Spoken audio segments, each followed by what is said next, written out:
Module 3, Non-Digital and Digital Skills and Tools in Delivering Technology-Enhanced Lessons. If learning materials is designed to be highly relevant and delivered in context, then it is likely to be useful. Good day, everyone! We are from Caraga State University, from Bachelor of Elementary Education. The topic that we will be discussing for today is about the development and use of non-digital or conventional materials. Hi, I am Baby Princess Nuer, and I'm going to be the one who will introduce the lesson to you, which is the Lesson 1, Development and Use of Non-Digital or Conventional Materials. Non-digital means something that is not related to or using computers, the internet, or other digital technology. After this lesson, we are expected to 1. Describe the procedures for developing conventional instructional materials. 2. Develop instructional material based on a given topic and strategy. 3. Describe the factors to consider in revising media selections and delivery systems for given instructions. So in this lesson, we are going to identify first the roles of instructional materials. Second, we are going to identify the factors to consider in developing instructional materials. Third, examples of instructional materials. The last subtopic will be guidelines when developing instructional materials. Teachers need instructional materials to enhance teaching and learning. Instructional materials are print and non-print items that are rested to impact information to students in the educational process. Roles of instructional materials. So, instructional materials have several roles in teaching. 1. Promotes meaningful communication and effective learning. 2. Ensure better attention, which means the learners will be able to grasp the information shown by the teacher if he can see the actual thing or tangible material. 3. Overcome the limited classroom by making inaccessible accessible. There are a lot of scraps or materials that are used already, and we can actually reuse those materials to make instructional materials. 4. Provide a common experience upon which learning can be developed. Actually, instructional materials develop or enhances the capacity learners will learn, as what I have said earlier. 5. Encourage participation. This will make students be more active, especially if students are allowed to manipulate materials used. Factors in developing instructional materials.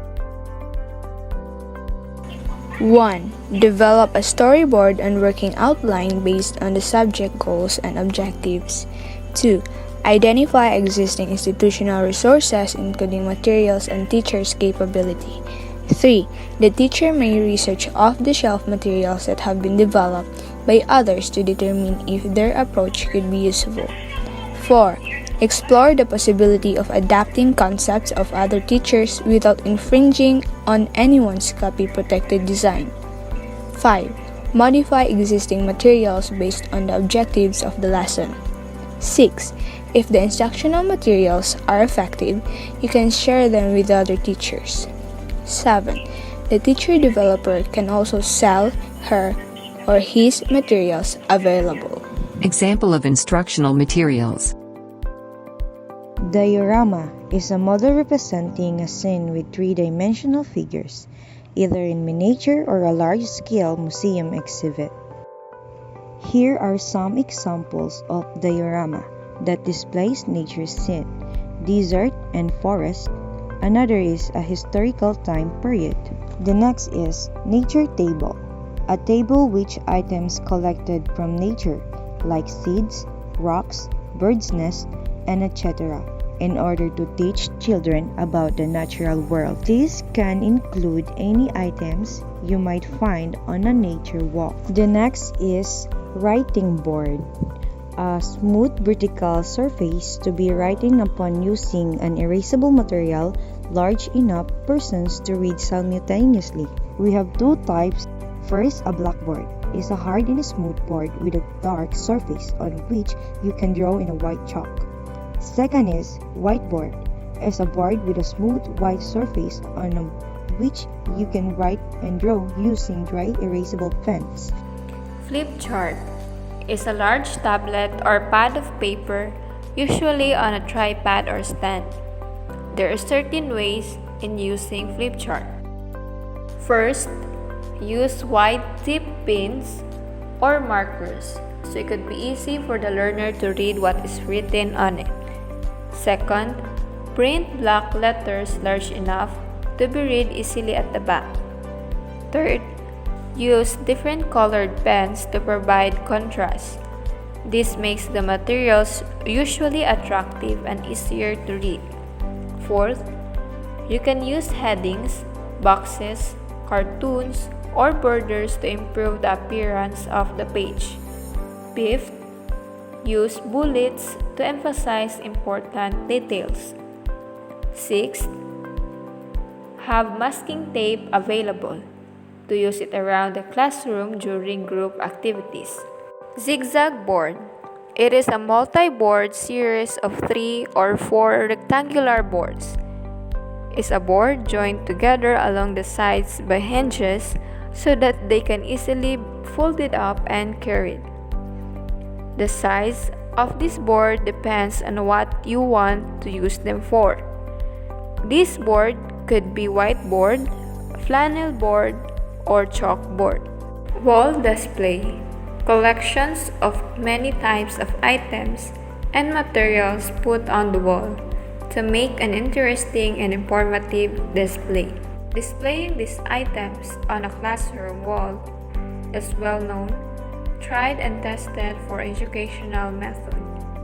The display can consist of students' own work.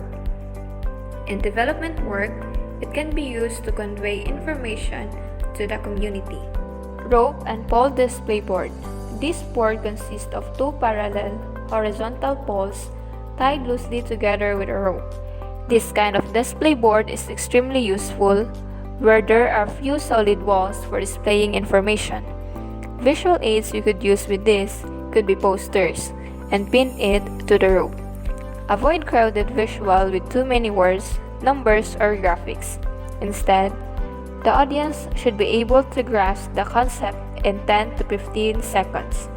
It has no solid backing and it can be made quickly for teaching, training, and when working with communities. Guidelines in designing conventional instructional materials. The following are the guidelines in designing conventional instructional materials. First, unity. Use only one idea or theme for each visual aid and include headline. Second, simplicity. Make ideas and relationship simple and easy to recall. Third, legibility. Make big letters and readable for all in the audience. Fourth, consistency. Use the same type, style, and art style. Fifth, clarity. State your ideas clearly or easy to understand. Sixth, quality. Make it neat and professional. And remember to proofread. I hope you learned something today. Thank you. And have a great day. Bye!